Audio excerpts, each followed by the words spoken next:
Nepal, renowned across the globe for the majestic Himalayas, is a land of breathtaking beauty and profound cultural heritage. This nation, with its rich tapestry of traditions and modern aspirations, stands at a historic turning point, a crossroads of past and future. Sandwiched between the giants of India and China, Nepal's journey from a monarchy to a democracy has been turbulent. Political instability and recycled leaders have often stalled progress, leaving the nation yearning for true change. The youth, especially Gen Z, are increasingly frustrated with rampant corruption and a lack of opportunities. They are demanding real, tangible change. This year's crisis transcends mere politics. It represents a generational clash between the entrenched old guard and a digitally empowered, vocal youth. The world is watching closely, as Nepal's stability is crucial for South Asia. Its youth-led movement is a global story of digital activism and empowerment. The uprising has become a blueprint for youth movements worldwide, illustrating how social media can effectively challenge entrenched power structures. The stakes are incredibly high. Will Nepal finally break free from its past and build a future that serves all its people, not just a select few? This revolution is a demand for dignity, justice, and a government that works for everyone, not just the elite. It is a call for equality and reform. The journey ahead is uncertain, fraught with challenges, but Nepal's youth have already begun to change the nation's course, setting a new direction. A new chapter is being written, one defined by hope, accountability, and the power of a generation that refuses to be ignored, determined to shape their own destiny. Years of corruption and broken promises pushed Nepal's youth to the brink.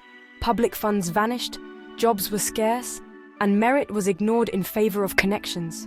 Frustrated by leaders who prioritized power over progress, Gen Z used social media to expose hypocrisy and demand accountability. The final straw was a massive corruption scandal in early 2025, confirming the system was rigged for the powerful. As inflation soared and basic services crumbled, outrage turned into organized action. The youth's online discontent exploded onto the streets, uniting a generation determined to overhaul the government. This was not just protest, it was a demand for a future worth staying for. The movement's energy was unstoppable, fueled by a collective refusal to accept the status quo. The government initially dismissed the protests, labeling the youth as misguided troublemakers and blaming foreign influence for stirring unrest. Officials insisted that the demonstrations were not organic, but rather manipulated from abroad, hoping to undermine the movement's legitimacy in the eyes of the public. But this dismissive attitude only fueled the movement further. As riot police cracked down and arrests mounted, what began as peaceful demonstrations quickly escalated into daily clashes across the city. Shocking images and videos of police brutality spread rapidly online, going viral and drawing even more support and sympathy for the protesters, both within Nepal and internationally. In desperation, the government imposed a sweeping ban on social media, hoping to cripple the movement's ability to organize, communicate, and share information. But Nepal's tech-savvy youth quickly adapted to the blackout, spreading VPN guides and digital workarounds through encrypted apps, teaching each other how to bypass government censorship and stay connected. The blackout itself became a powerful symbol of oppression, sparking new waves of protest. Yet, it failed to silence the movement or dampen the protesters' resolve. Instead, the crackdown only galvanized the protesters, proving that this generation of digital natives could outmaneuver the old guard and adapt to any challenge thrown their way. The government's attempts to control the narrative backfired spectacularly, drawing ridicule and further eroding public trust in official statements. The youth's resilience, creativity, and digital fluency kept the movement alive and growing, inspiring others to join and organize in new ways. In the digital age, information and revolution always finds a way, no matter the obstacles. The spark was a corruption exposé on post-earthquake funds, dissected and amplified by young activists online. Protests began in May, led by university students using hashtags like "Enough is enough" and "Reclaim Nepal." Peaceful demonstrations swelled, and government crackdowns only intensified public outrage. By June, the movement spread nationwide, with VPNs defeating the social media ban and curfews failing to deter protesters. General strikes paralyzed the economy, but public support remained strong. In August, cracks appeared in the ruling coalition as key parties withdrew support.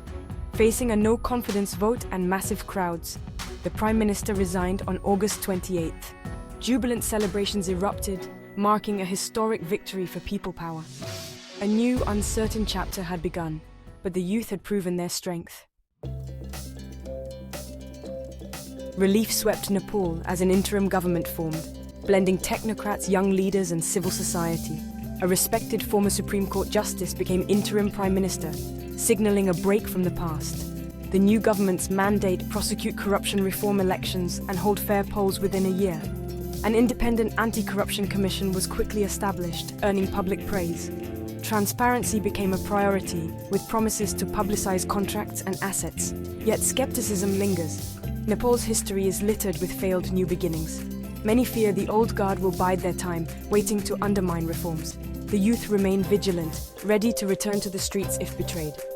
The interim government faces immense challenges, from entrenched bureaucracy to deep-rooted patronage. Success depends on swift, tangible results, especially on anti-corruption. The revolution's victory came at a steep economic cost. Protests and strikes halted business, hitting daily wage earners, small businesses, and farmers hardest. Tourism collapsed as images of unrest scared off visitors, devastating a vital industry. Remittances dipped as overseas workers hesitated, straining household finances and foreign reserves. Now, the interim government must restore confidence and jumpstart the economy. Relief for those most affected is urgent, but long-term success hinges on creating jobs and opportunities for the youth. The true test of the revolution will be economic renewal, not just political reform. Nepal's future depends on turning hope into prosperity.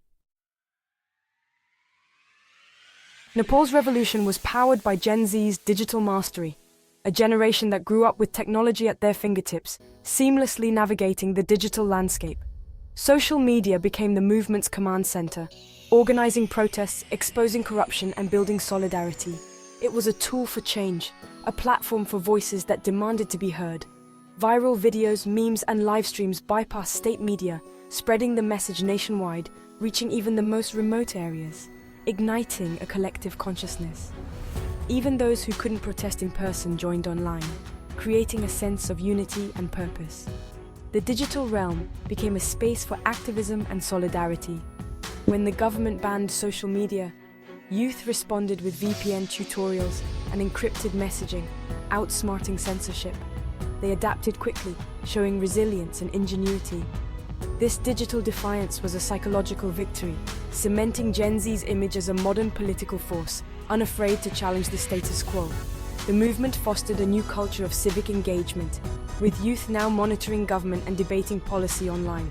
They became watchdogs, holding power accountable.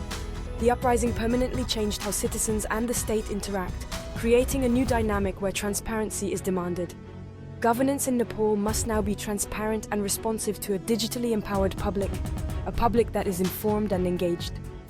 The revolution's legacy is a generation that knows its power and how to use it effectively, shaping the future of their nation with confidence and determination. Nepal's 2025 uprising echoes youth-led movements across South Asia. Like Sri Lanka's Aragalaya and Bangladesh's student protests, Nepal's youth united against corruption and economic mismanagement. Social media tactics, public occupations, and non-violent resistance became regional hallmarks. Nepal's relatively peaceful transition, forming a technocratic interim government, offers a contrast to Sri Lanka's chaotic aftermath. Activists across the region now share strategies, from VPN use to creative protest methods. A regional consciousness is emerging, with youth seeing their struggles as part of a shared fight for justice and democracy. Nepal's revolution is a new chapter in South Asia's ongoing story of youth-driven change. Its lessons will inspire future movements across the region and beyond. Nepal stands at a crossroads, with the interim government under intense scrutiny. Delivering on anti-corruption and electoral reforms is the revolution's true test. The old establishment remains a threat, ready to sabotage progress from the shadows. The protest movement must stay vigilant, acting as a check on power. Deep reforms, stronger institutions, inclusive elections, and economic opportunity are essential for lasting stability. The world watches with hope and concern, seeing Nepal as a model for people-powered change. International support is crucial, but the future rests in Nepali hands. The 2025 revolution is just the beginning, a window to build a new Nepal. The challenge now? Turn hard-won hope into lasting reality.